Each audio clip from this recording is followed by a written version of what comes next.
അങ്ങനെ പ്രബുദ്ധ മലയാളിയെ വെട്ടിയാക്കിക്കൊണ്ട് ഒരു ഉപതെരഞ്ഞെടുപ്പ് കൂടി കടന്നു പോവുകയാണ്. നിലമ്പൂരിൽ UDF കൂട്ട് ജമാഅത്ത് ഇസ്ലാമി, LDF സ്ഥാനാർത്ഥി സ്വരാജിന് കൂട്ട് PDPയും ഹിന്ദു മഹാസഭയും, BJPക്ക് കൂട്ട് BJP മാത്രം. ഇന്ത്യ ഒരു ഇസ്ലാമിക രാഷ്ട്രമായാൽ മാത്രമേ ആരാധന പൂർത്തിയാകൂ എന്ന് വിശ്വസിക്കുന്ന ജമാഅത്ത് ഇസ്ലാമി, സർട്ടിഫിക്കറ്റിൽ ഹിന്ദു അല്ലാത്തവരാരും ഹിന്ദു രാഷ്ട്രം പണിയുമ്പോൾ അതിൽ ഉണ്ടാവരുതെന്ന് ആഗ്രഹിക്കുന്ന ഹിന്ദു മഹാസഭ.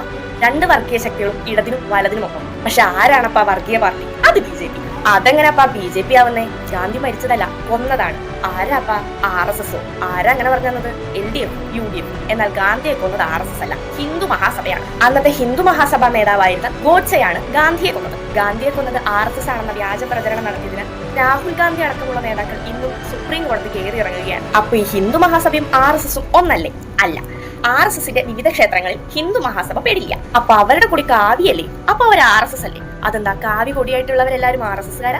എന്താണ് RSSന്റെ ആശയം? അവർക്ക് ഹിന്ദു എന്നതൊരു മതമല്ല, അതൊരു സംസ്കാരമാണ്. RSSന്റെയും BJPയുടെയും വിവിധങ്ങളായിട്ടുള്ള ചുമതലകളിൽ ഹിന്ദുക്കളും മുസ്ലിംസും ക്രിസ്ത്യാനികളും എന്ന് വേണ്ട എല്ലാ ജാതിയിലും മതത്തിലും പെട്ടവരുണ്ട്. അവർക്ക് ഭാരതീയർ എന്നും ഭാരതത്തിന്റെ പരമവൈഭവം എന്നും ഉള്ള കോൺസെപ്റ്റ് മാത്രമേ ഉള്ളൂ. എന്നാൽ എന്താണ് ഹിന്ദു മഹാസഭ?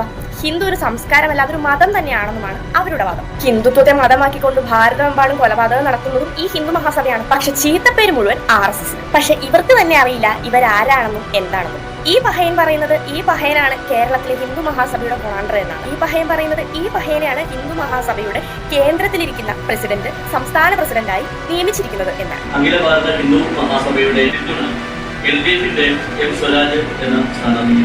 കാരണം കഴിഞ്ഞ കാലങ്ങളിലും അഖില ഭാരത ഹിന്ദു മഹാസഭ LDFന്റെ കൂടെ തന്നെയായിരുന്നു നോമിനേറ്റ് ചെയ്ത കുറേ ആൾക്കാർ ഇവിടെ ഹിന്ദു മഹാസഭയുടെ പേര് പറഞ്ഞ് നടത്തുന്നുണ്ട്. ഇവർക്ക് ഹിന്ദു മഹാസഭയുടെ ഇതുമായിട്ട് യാതൊരു ബന്ധമില്ല. നമ്മളാണ് യഥാർത്ഥ ഹിന്ദു മഹാസഭയുടെ ഇന്നത്തെ ദേശീയ അധ്യക്ഷ രാജശ്രീ ചൗധരിജിയാണ്. അവരാണ് എന്നെ കേരളത്തിന്റെ ഘടകത്തിന്റെ പ്രസിഡന്റാക്കി നോമിനേറ്റ് ചെയ്തത്.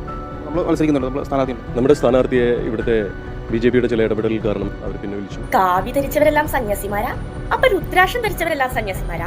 എന്തായാലും ഗവർണറുടെ രാജ്ഭവനിൽ ഒരു ഭാരതാമ്മയുടെ ചിത്രം കണ്ടപ്പോഴേക്കും കലിതുള്ളി ഇറങ്ങിപ്പോന്നിട്ട് മതചിഹ്നങ്ങൾക്ക് മുന്നിൽ ഞങ്ങൾ കുനിഞ്ഞു നിൽക്കില്ല എന്ന് പറഞ്ഞ കൃഷിമന്ത്രി അടക്കമുള്ള LDFകാർക്ക് ഹിന്ദു മഹാസഭയ്ക്ക് മുന്നിലും PDPക്ക് മുന്നിലും കുനിഞ്ഞു നിൽക്കേണ്ടി വരുന്നുണ്ടല്ലോ. സംസ്ഥാന സെക്രട്ടറി ഗോവിന്ദനോട് നിങ്ങൾക്ക് ഹിന്ദു മഹാസഭയുടെ സപ്പോർട്ട് വേണം,